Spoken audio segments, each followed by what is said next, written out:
Speaking. The air in the room was thick with the scent of expensive perfume and thinly veiled contempt. Madison stood in the center of her birthday party, a glass of champagne in her hand, her eyes locking onto mine with a cold, piercing glint. Tyler, let's be real, she announced, loud enough for the entire room to fall silent.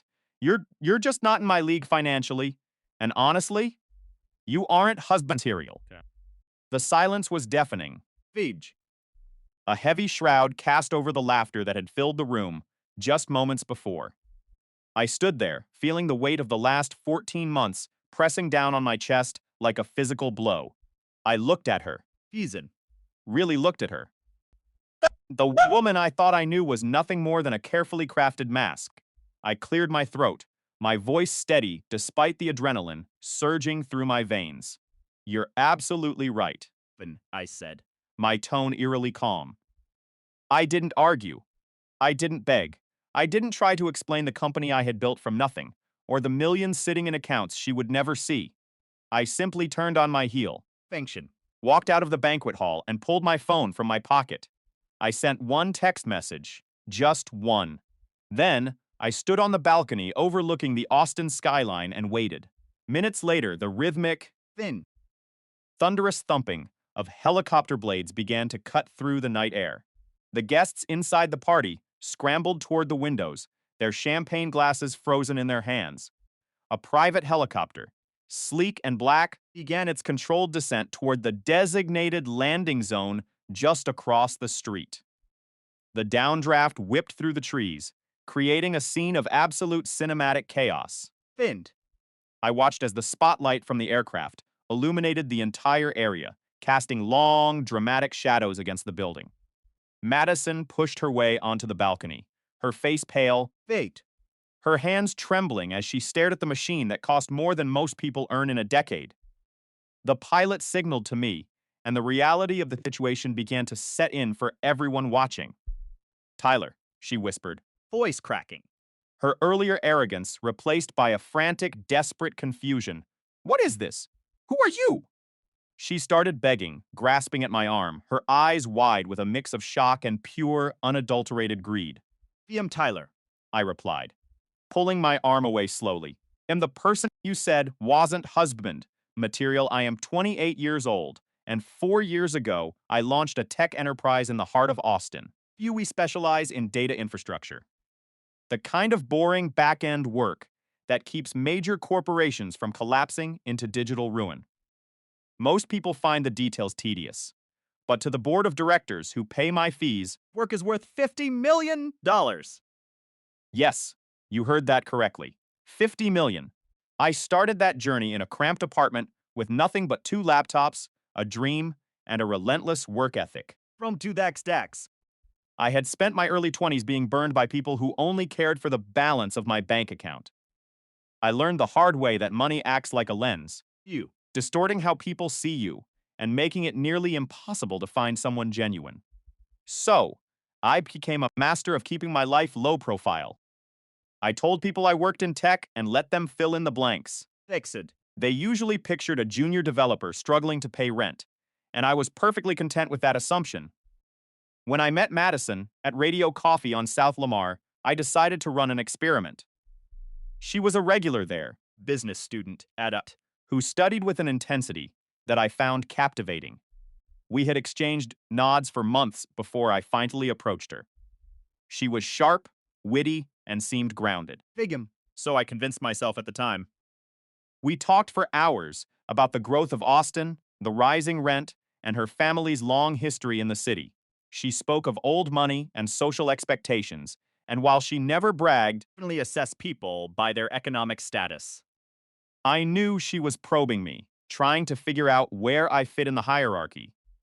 I played the part perfectly.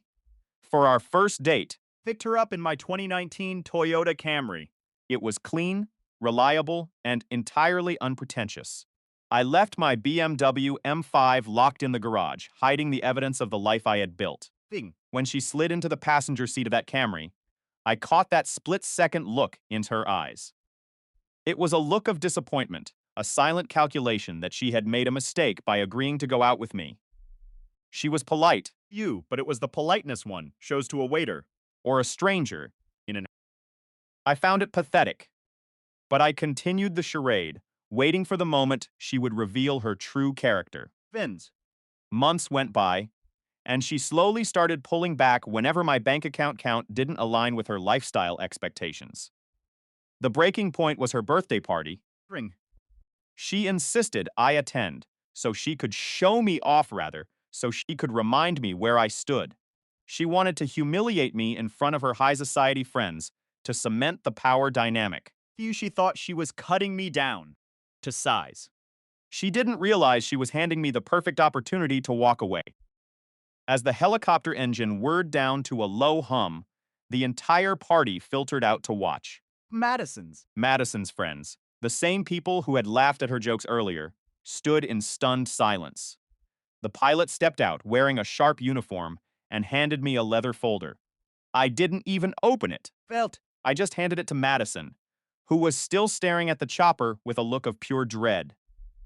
This is the list of properties your family's investment firm was planning to buy next month, I said. Fair deed. My voice cutting through the quiet night like a blade. I happen to own the parent company that holds the debt on those assets. Her face went from pale to ghostly. She looked at me, then at the helicopter. Thingsid. Then, back to the party guests who were whispering behind their hands. The power had shifted and she knew it. The gold digger had finally found the gold, only to realize the mine was already guarded. Tyler, talk about this, she pleaded, reaching out for my hand again. I didn't mean it. You know I was just teasing. I looked at her, feeling a strange sense of peace. The paranoia that had plagued me for years suddenly evaporated. You were right about one thing, Madison, I said, turning back toward the helicopter. We aren't in the same league. I climbed into the passenger seat of the aircraft, the door closing with a solid, final click. As we lifted off, I looked down at the group of people below. Madison was standing there, small and insignificant, against the backdrop of the city she thought she ruled. She had everything she could have wanted, but she had lost the only thing that actually mattered. The truth.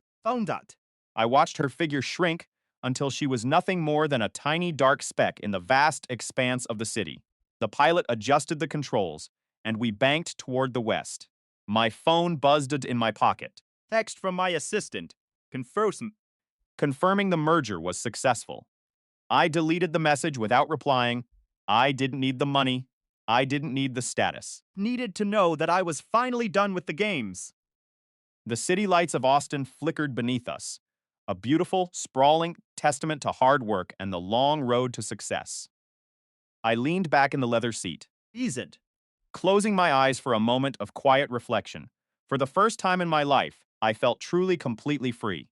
The story was over, the curtain had dropped, and I was the only one left on the stage.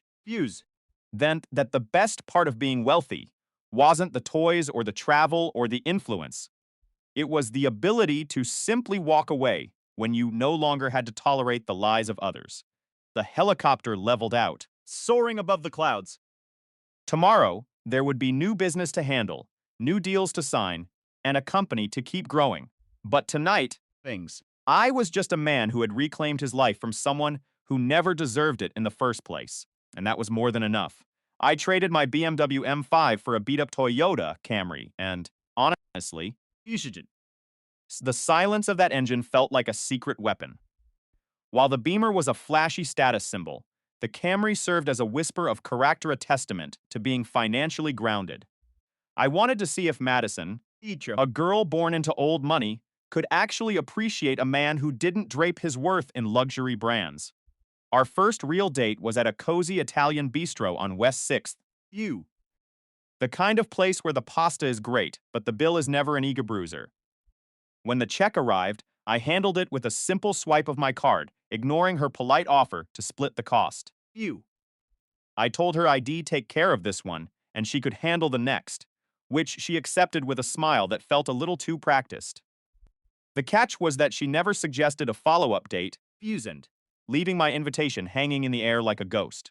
As the months crawled by, I received a masterclass in how the elite navigate economic power dynamics. Madison was never overtly cruel, but her constant, vigilant, subtle observations felt like tiny needles meant to prick my ego. She'd talk about a restaurant in Westlake as if it were a forbidden kingdom, lamenting that it might be too expensive for my budget. Ease up. She'd offer to have her father introduce me to his tech friends, assuming I was some junior coder desperate for a career ladder. I love how practical you are about money, she once said. He said. Her eyes filled with a patronizing form of admiration. She honestly believed I was living within strict, meager limits, and she was generous enough to love me for my lack of success. Told her. I couldn't afford things. I just chose not to waste money. But she had already painted me as the struggling, humble boyfriend. When I finally met her parents, Catherine and Richard, at their Terrytown estate, thanked, I realized my social standing was already predetermined. Their house wasn't a home. It was a gated fortress that looked like it belonged on the cover of an architectural magazine. The gardens, the pool house, and the cold, big, polite eyes of her parents signaled clearly that I was merely a temporary distraction. Richard spoke the word, software like it was a contagious disease, questioning if I had a good runway for my little company. They treated me like a statistical anomaly, a young dreamer, waiting for the inevitable moment my business would fold. Then there was Uncle Garrett, an investment banker who wore his arrogance like a designer suit and treated humility as a character flaw. He would grip my hand until my knuckles whitened, offering condescending advice about cyclical markets and economic downturns. He loved to warn me about overextending myself, never realizing my company had just finalized a deal that tripled his annual salary. Figure. I played the role of the grateful, quiet boyfriend perfectly, nodding at his insults while laughing on the inside. Madison would always defend him later, claiming he was just protective and successful, failing to see that he was measuring my value by my bank statement. She wasn't looking for a partner. She was looking for a reflection of her own tax bracket. I watched her navigate those family dinners, realizing that I was only invited as long as I played the part of the fix-a-pupper. Every time Garrett sneered at my career, I felt the urge to pull back the curtain and show them exactly who I was. But a hunter never reveals his rifle until the moment the shot is fired, and I was just getting started. The next family gathering was at the country club, a place where they thought they could safely parade me around like a failed project. Garrett caught me by the bar, a smug smirk etched onto his face as he prepared his next round of uninvited life lessons. Still working on that little software startup, or has reality finally set in? He asked, swirling his scotch. I looked at him, feeling the calm that comes with knowing the game was already over. Actually, Garrett, we just went through a major acquisition process, I said, my voice steady and casual. He laughed, a sharp barking sound that drew the attention of the surrounding table. Oh, really? And who bought the shop? Someone local? He asked, clearly expecting a name he'd never heard of. I took a slow sip of my drink, looked him dead in the eye, and dropped the name of a massive multi-billion-dollar tech conglomerate. The color drained from his face as his ego collided with the cold, hard fact of my success. Madison, standing nearby, stopped mid-sentence as she overheard the shock in her uncle's voice. I turned to her, not with anger, that burned deeper than any insult she had ever hurled at me. I think your uncle is right about one thing, I said, loud enough for the entire table to hear.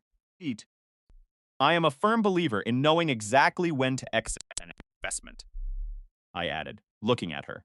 The silence that followed was heavy, filled with the sudden realization that their hierarchy had just been dismantled. I set my drink down, turned my back on the stunned family, and walked out of the club toward the parking lot. I didn't need to say another word, because the look of absolute shock on their faces was the best closing statement I could ever deliver. Driving away in my Camry, I felt a sense of relief, the kind you only get when the mask finally comes off. I hadn't just been financially responsible, I had been in control the entire time. They had spent months evaluating me, but they never realized they were the ones being tested. I drove past the gated estate and realized I had outgrown them, long before I even stepped into their living room. Money can buy a house in Terrytown, but it couldn't buy them the dignity they lost that night. Thing. I was finally free of the pretense, the condescension, and the narrow vision of people who define value only by a balance sheet. The road ahead was empty, and for the first time in a long time, it felt completely mine. Then, That success isn't about impressing the people in the front row. True power is walking away from the people who never deserved your time in the first place. I pulled onto the highway the engine humming perfectly. and left the bitterness of their world in the rearview mirror. It was the most expensive lesson they ever learned, and I didn't have to spend a dime to teach it to them. Justice, as it turns out, For is a dish best served with a quiet exit. the Camry moved effortlessly through the night, a reliable ride for a man who finally knew his own worth. And as the city lights flickered in the distance, You. I knew I was headed somewhere far better than any country club in town. I smiled, let out a long breath, and felt the weight of their judgment vanish into the cool night air. The story was over. Fee was the only one left, holding the final chapter. They say that love is blind, but in my case, it was blinded by a brand new Toyota Camry. For months, I walked through the halls of Madison's life like a ghost. Feebles. A prop in a theater production where the script was already written and the ending was predetermined. They looked at me, and all they saw was a Camry guy. They didn't see the man who owned the very buildings they sat in, Thingschner. or the software empire that kept their world turning. They just saw a discount tag on a human being. But you know what they say about secrets. They have a funny way of demanding an audience. Garrett, Madison's father, Fuse up. would corner me with his condescending, unsolicited lectures on realistic career paths. He'd talk about market volatility and fiscal responsibility while I sat there biting my tongue, nodding like a good little employee. Her brother would treat me with that polite, detached curiosity one reserves for an exotic, slightly disappointing pet. Then there was Catherine, the mother, Thing. who treated me with the chilly hospitality of a host expecting a traveler to leave before breakfast, and Madison. She navigated it all with an ease that chilled my blood. To her, this was just the natural order of things. Fend. I was the placeholder. You bring home to keep your parents off your back until you're ready to graduate to someone from their tax bracket. The humiliation wasn't loud. It was quiet, persistent. Slow leak in a tire. I remember when we went to the BMW dealership. Madison was window shopping for a 3 Series, a car she didn't need but wanted to align with her curated image, the salesperson. Sensing the dynamic, Pitched us on joint financing. Madison just chuckled, resting a hand on my shoulder like you'd pat a loyal dog. "Oh no, keep the financing for me," she said, her voice smooth and matter-of-fact. Tyler is more of a Camry guy. She wasn't being cruel, which she was being practical. She genuinely believed she was protecting me from the embarrassment of a car payment I couldn't handle. I stood there, Fizz. the keys to a luxury vehicle worth more than the entire lot burning a hole in my pocket, and I didn't say a word. I just watched the salesperson pivot to her, dismissing me entirely. Feedim. Then came the birthday dinner at that high-end steakhouse downtown, the kind of place where the water costs more than a meal at a drive-thru. When the check arrived, split equally, Prussian. Madison pulled out her card and looked at me with that pathetic, pitying expression. "You want to split mine with me?" she whispered, acting like she was saving me from a social catastrophe. This place is kind of ridiculous. I paid for both, of course, without a whisper of protest. It tasted like ash in my mouth. It wasn't that she didn't love me. It was that she loved the idea of who she thought I was. He loved feeling superior to that version of me even more. The final test was her graduation party at the Westwood Country Club. 200 people, a professional event planner, an open bar. Ego to fill a stadium. Shed spent weeks managing my expectations, telling me, "Don't feel like you need to go crazy on a gift. Your being there is enough." She was still protecting me. Faint. I had already commissioned a custom-designed necklace, a piece of art that cost more than her precious car. It was waiting at my house, a quiet promise of a truth she wasn't ready to face. The night of the party, V. I walked in wearing a custom-tailored suit that cost more than my father's first house. I looked around the room, feeling the eyes of her friends and family, the judgmental stares, the whispers about the Camry guy. Feel that. Midway through the night, a man approached me, a venture capitalist I'd been working with for years on a massive acquisition. He didn't see a Camry guy. He stopped dead in his tracks, his wine glass nearly slipping from his hand. Fend. Tyler? He boomed, loud enough to stop the music. I've been trying to reach you all week about the merger. The board is ready to sign off on your valuation. You're single-handedly shifting the entire landscape of this sector. Fact. The room went silent. Madison turned around, her champagne flute hovering in midair. Her mother's jaw actually dropped. I looked at Madison. I didn't smile. I didn't boast. I simply turned to the investor and said, I told you I was taking the weekend off to support my girlfriend's graduation. The air in that room turned heavy, stagnant. I saw it in their eyes, not just surprise, but a sudden, frantic rewriting of their entire internal monologue. They had spent months categorizing me, dismissing me, and looking down on me. And now, they realized that the man they had been pitying was the man who could buy their club and tear it down for a parking lot. I watched Madison's face shift from confusion to realization to pure, unadulterated panic. Fields. She realized the placeholder had just become the most important person in her orbit. I didn't break up with her there. I didn't cause a scene. I walked over to the table where her parents were sitting, Receipt for the custom necklace on the table. along with a copy of the acquisition press release, and walked out. I didn't need to say a word. The silence I left behind was the loudest thing he'd ever heard. Exit. I heard through the grapevine she tried to reach out. She called, she texted, she even showed up at my office-y office that now had her father's firm begging for a partnership. But the Camry guy was gone. Feel it. And the man she had been looking for. He was never the one she deserved.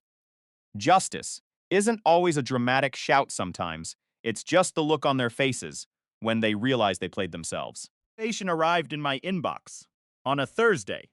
A digital summons to the Westwood Country Club.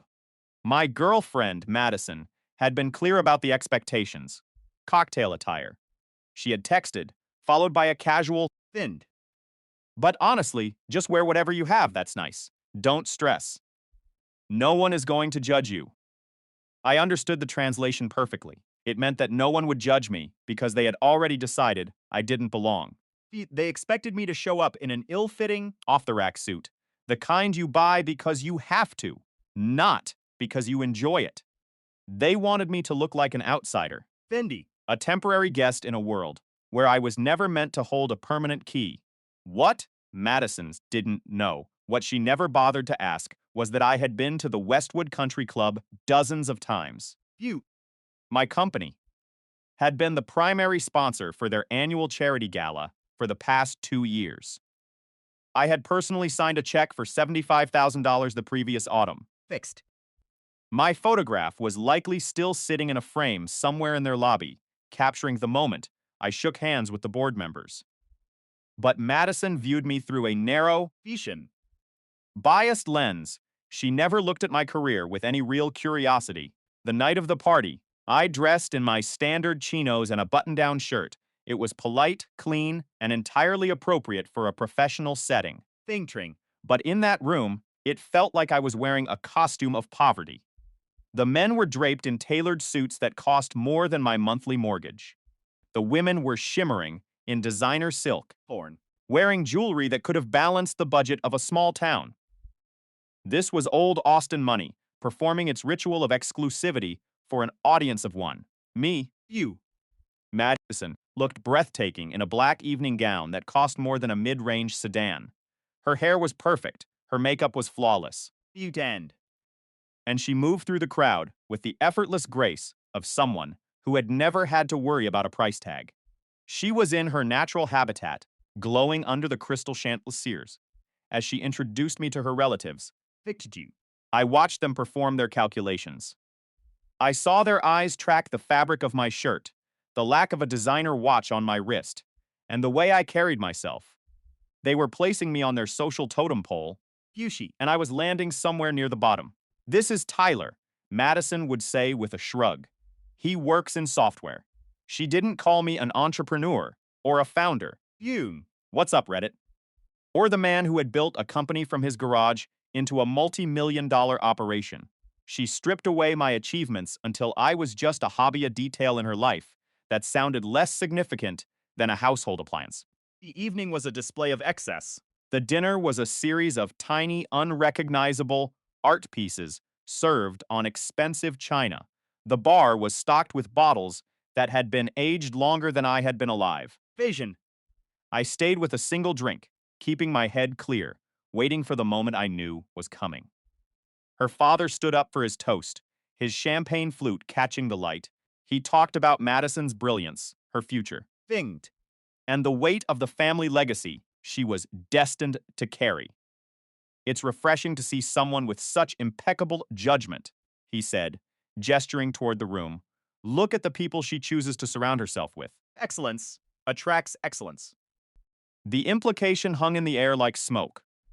I was the exception to the rule, a bit of roughing it before she settled down with someone who actually mattered. By 8 o'clock, the atmosphere had thickened with alcohol and arrogance. We were standing near the bar with a group, including her cousin Garrett. Finjnu. Garrett was the type of man who learned the definitions of ire and cap rate from magazines, just so he could sound authoritative at cocktail hours.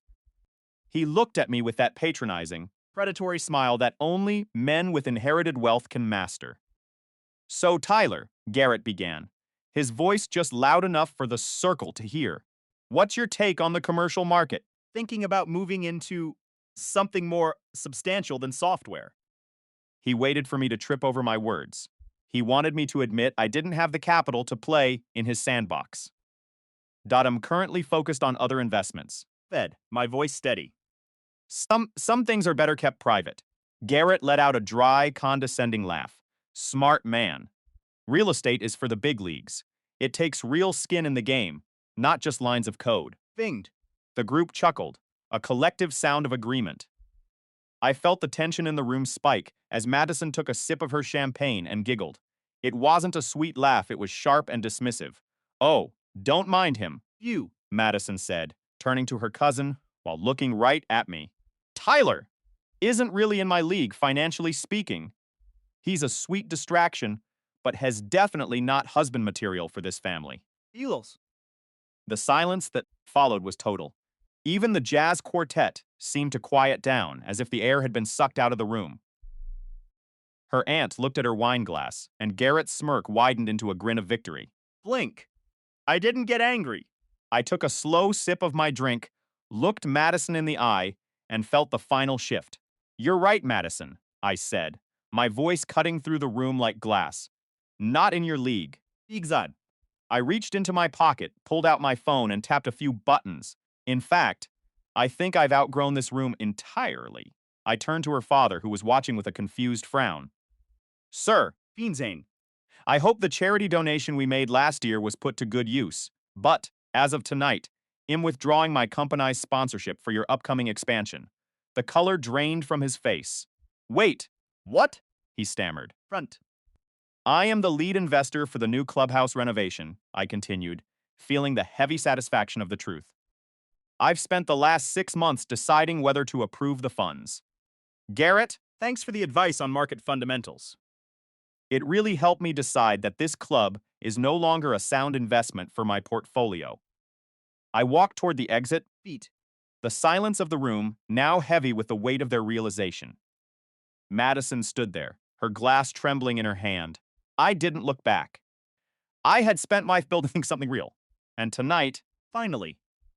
realized that my greatest success wasn't the money in my bank account. It was the look on their faces when they realized they had just insulted the one man who actually owned the ground they were standing on. Use. The door clicked shut behind me, and for the first time, the air in Austin felt clean. The air in the Westwood Country Club was thick, with the scent of expensive perfume and the suffocating weight of status. You. Madison stood beside me, her hand resting lightly on my arm, but her eyes were fixed on a group of people across the room. She wasn't looking at me, she was looking at an audience.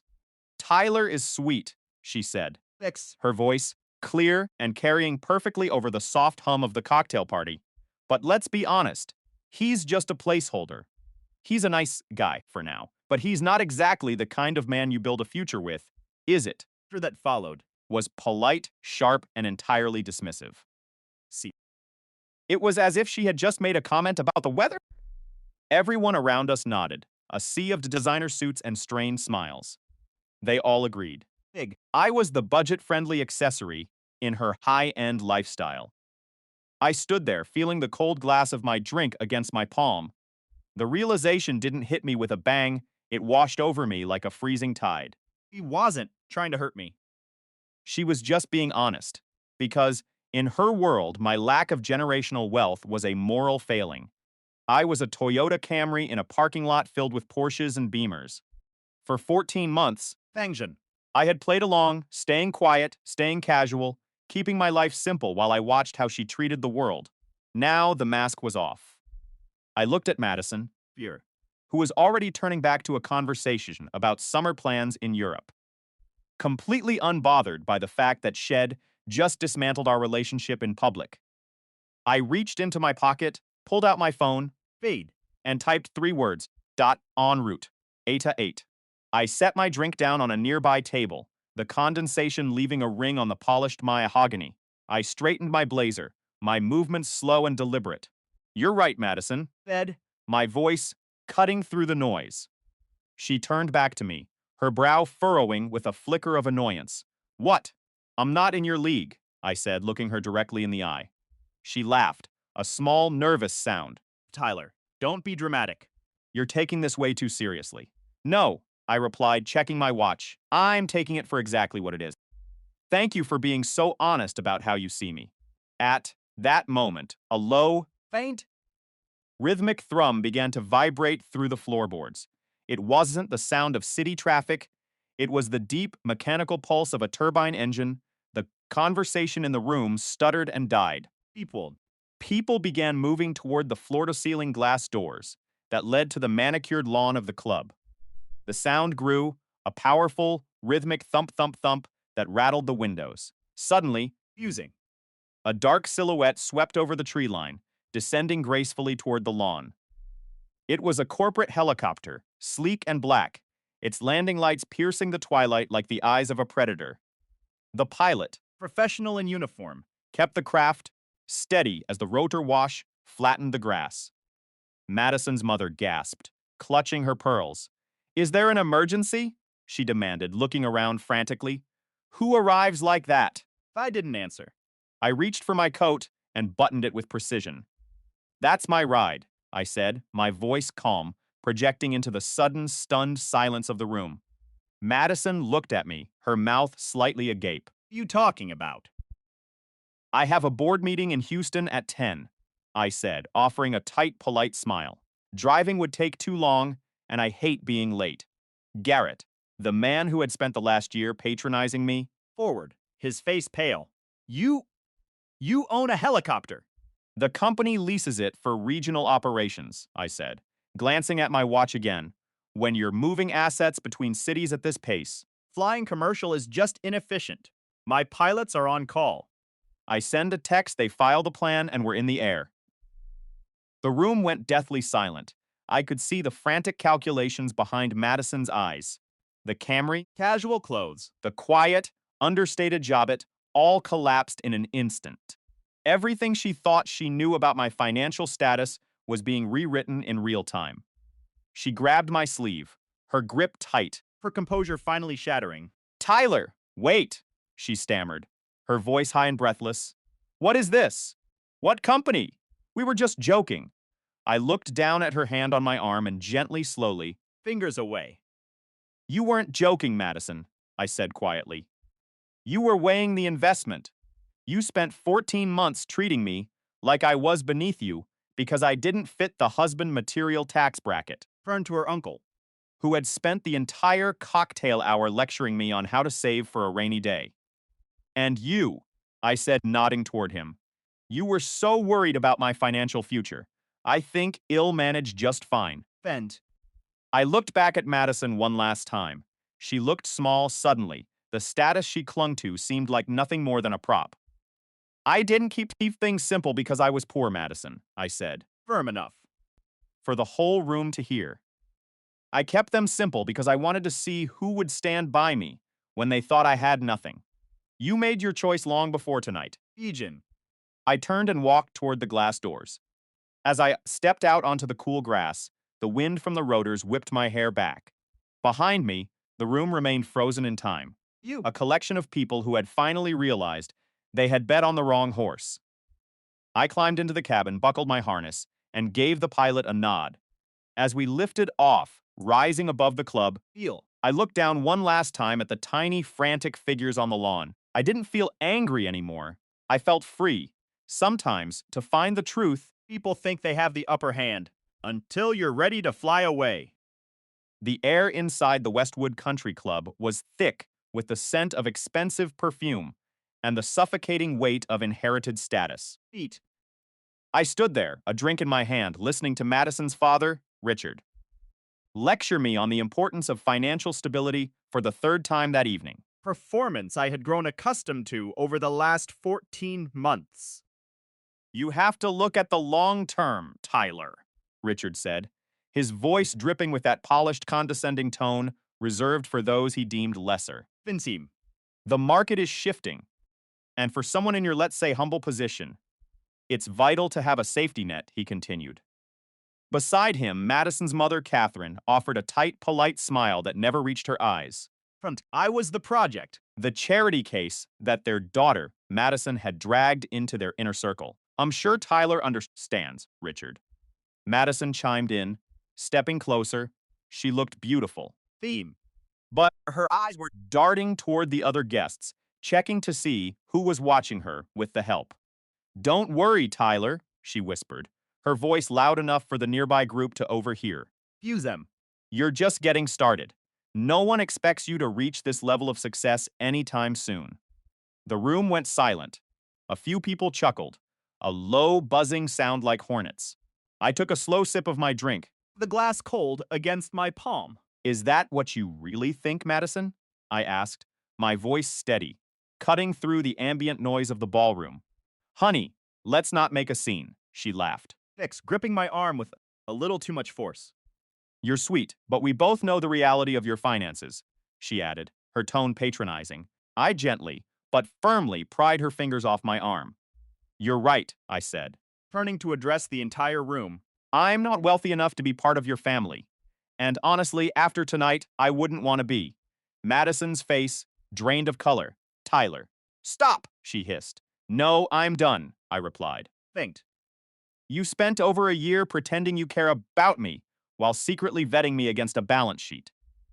Richard stepped forward, his face flushed. Who do you think you are, talking to her like that? He demanded. Egg. I looked him dead in the eye. The founder of Data Shield Solutions, I said, the name hanging in the air like a thunderclap. We do enterprise software and data infrastructure. I started it in my apartment 4 years ago. Thingson. The room was so quiet, I could hear the hum of the air conditioning. We're valued at $50 million, and we just closed a contract with Dell last month that effectively doubles that. Garrett, Fiction. who had been standing in the corner looking smug, dropped his wine glass. It shattered against the marble floor. Data shield. He stuttered, his composure completely disintegrating. You're the founder of Data Shield? From. I recommended against the Series B funding for you. I thought you were a fluke. Probably, I said, giving him a cold, sharp smile. Doesn't matter now. We got funded anyway. I turned toward the exit, ignoring the sudden frantic whispers erupting behind me. Madison chased after me, her heels clicking rapidly against the stone, her eyes wide with panic. Tyler, wait! You never told me! How was I supposed to know? She cried. Feed her voice cracking. I stopped at the edge of the terrace, where the helicopter sat, rotors already beginning to spin into a low, rhythmic thrum. You were supposed to be with me because of who I am, not what I'm worth, I said. She started to cry, her mascara running in dark streaks down her cheeks. I was just showing off for my parents, she sobbed. I didn't think you'd actually leave. That's exactly the problem, I said. Thing to the cockpit putting on the headset. You thought you owned me because you assumed I had no options. I gave Steve the signal. As the chopper lifted off, the wind whipped Madison's dress, and she stood there. You up in disbelief. Behind her, the entire party people who had spent a year judging my Toyota Camry we pressed against the glass. Recording every second of my departure, I didn't look back. The next morning, Phone was a graveyard of missed calls. 47 of them, to be exact. I ignored them all. I went to my actual home's downtown penthouse I'd kept secret to avoid the prying eyes of people like them. I slept better than I had in a year. 6 weeks later, the desperate campaign to win me back was in full swing. Madison was waiting in my lobby, clutching a cup of coffee, looking like a ghost of her former self. She approached me as I walked toward the elevators, her eyes searching mine for any sign of weakness. "Tyler, please," she whispered, her voice trembling. "I've realized what I lost." And looked at. Hurley looked at her not as a partner, but as a stranger. "You didn't lose anything, Madison," I said, stepping into the elevator. "You just finally saw what you were trying to buy." It was never for sale. The doors closed, sealing out the echoes of a life I had finally outgrown. The desperation radiating from her is something I can only describe as a full-scale Pathetic. campaign to drag me back into her orbit.